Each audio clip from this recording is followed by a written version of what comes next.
Joyeuse Saint-Valentin! J'adore cette journée.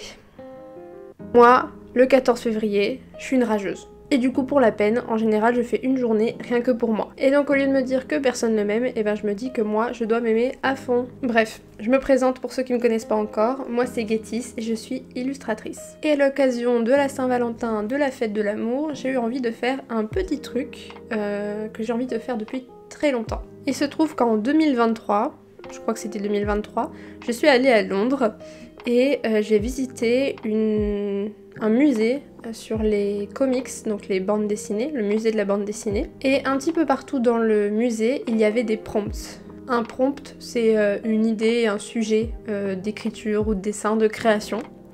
Et il y en a un qui m'a bien inspirée, c'est celui-ci.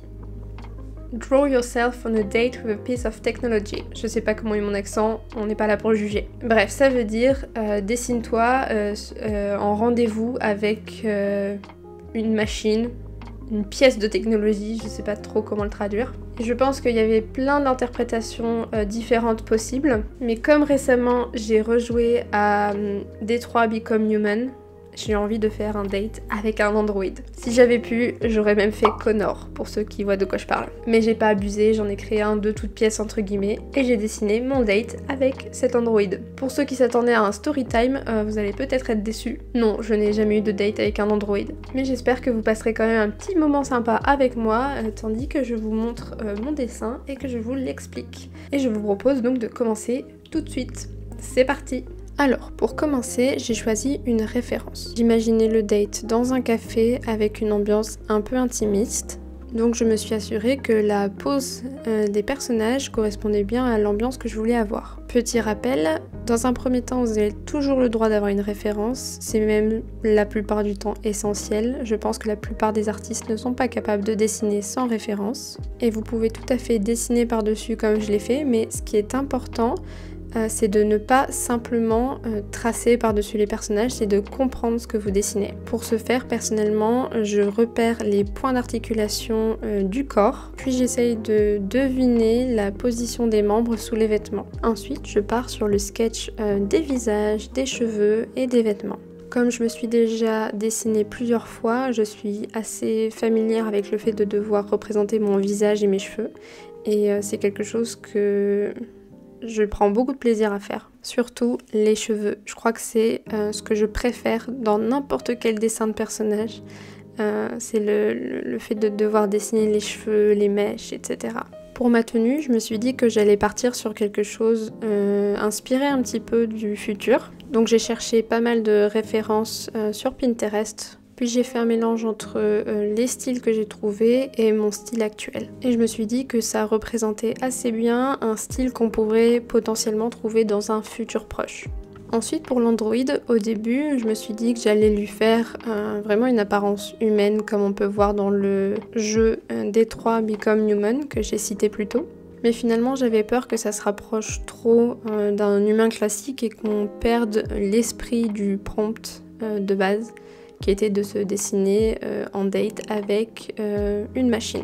Donc j'ai quand même oublié l'idée que j'avais de lui faire des cheveux et j'ai cependant gardé un visage humanoïde parce qu'on est sur un android, mais j'ai rajouté des petits traits sur le visage qui seraient davantage propres à une machine. En ce qui concerne les vêtements, de base j'étais partie pour faire la même tenue que sur ma référence ou quelque chose de très proche, mais finalement je me suis dit que ça correspondait pas du tout à l'android que je voulais faire. Je trouvais ça un petit peu absurde de lui faire porter un manteau alors que dans ma tête cet android ne pouvait pas avoir froid parce qu'il n'est pas humain. Donc je suis quand même restée sur une tenue un peu hivernale pour que ça reste cohérent dans l'ensemble. Mais je suis partie sur un pull col roulé classique. Et de manière générale, j'ai ajouté à sa tenue des petits accessoires qui pourrait potentiellement montrer une appartenance à une société qui créerait des robots ou alors tout simplement accessoiriser un petit peu pour donner cet aspect un petit peu plus futuristique recherché dans le dessin. Pour insister sur le côté machine, j'ai essayé d'imaginer une sorte de trou dans son vêtement supérieur qui permettrait de voir le système électrique qu'il y a à l'intérieur de lui et qui émettrait un peu de lumière. Un peu dans le même esprit que le personnage d'Iron Man. Après avoir défini tout ce qui était vêtements, accessoires, etc., j'ai voulu retravailler le mobilier et notamment les chaises. Pour moi, il fallait que l'aspect futuristique ressorte aussi de manière générale dans le décor. Et donc j'ai fait en sorte que mes chaises aient un aspect un petit peu plus original, même si j'avoue que j'ai un petit peu galéré avec la perspective quand même à certains moments. Pour le reste du décor, j'ai repris les fenêtres de la référence. Je trouve que ça pouvait tout à fait convenir à l'ambiance que je voulais. Et ça me permettrait de rajouter une vue sur l'arrière-plan, que j'imaginais être une ville. Parce qu'encore une fois, on est dans le côté un peu futuriste. Souvent, on voit quelque chose de plutôt urbain. J'ai également rajouté des petits détails sur la table, donc des consommations. Pour moi, je me suis fait une petite boisson avec un petit cheesecake, mais j'ai rien mis à l'Android parce qu'il ne me mange pas. J'ai rajouté 2 petites bougies pour le côté intimiste et la lumière qui sera un petit peu plus tamisée, un petit peu plus intime. Une fois que j'ai tout mon sketch et mon line relativement propre, eh bien je viens poser tous mes aplats de couleurs. Je crois que je l'ai déjà dit dans d'autres vidéos, mais pour moi c'est vraiment l'étape que j'aime le moins. C'est long, c'est ennuyeux, ça ne requiert aucune compétence ou capacité spécifique, n'importe qui pourrait le faire. Et puis ça peut aussi demander parfois de pas mal jouer avec les couleurs, jusqu'à trouver une ambiance générale qui fonctionne. Et pour me faciliter un petit peu la tâche, ce que j'ai fait, c'est que dans un premier temps, j'ai mis en blanc tous les éléments qui passaient en premier plan pour pouvoir plus facilement faire mon arrière-plan en travaillant sur un calque en dessous. Donc comme je l'ai dit, après ça, je pose toutes mes couleurs. Je suis partie sur une palette dans les tons bleu et violet. Puis je passe à mon étape préférée, mon étape de réconfort après l'étape que j'aime pas, c'est celle de la lumière. C'est là que les reliefs vont vraiment commencer à se dessiner, le dessin va prendre de la dimension et tout simplement gagner en beauté. Pour moi, c'est vraiment la lumière qui donne toute l'ambiance à un dessin, peu importe le type de lumière. Et donc cette étape se fait en plusieurs morceaux. D'abord, on pose la lumière à l'endroit où elle sort, littéralement, donc là les bougies. Puis on vient poser la lumière sur les différentes surfaces touchées par cette lumière, et en fonction de la distance avec la source de lumière, la quantité de lumière sera plus ou moins forte, ça fait beaucoup de mots lumière. Et enfin on vient travailler les ombres, donc les ombres portées, les ombres propres, etc.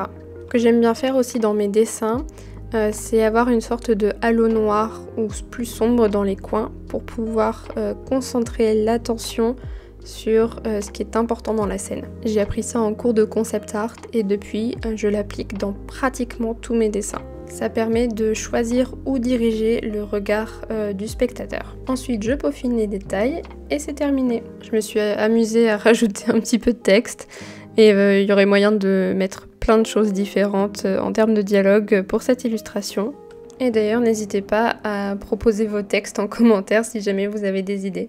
Est-ce que vous avez apprécié ce petit dessin? Moi j'ai passé un bon moment en le faisant. J'ai pas eu trop de problèmes sur tout ce qui était ombrage, lumière, tout ça, c'est fait de manière assez naturelle donc j'étais contente. Et j'aurais pu remplir la petite bulle de paroles de plein de manières différentes.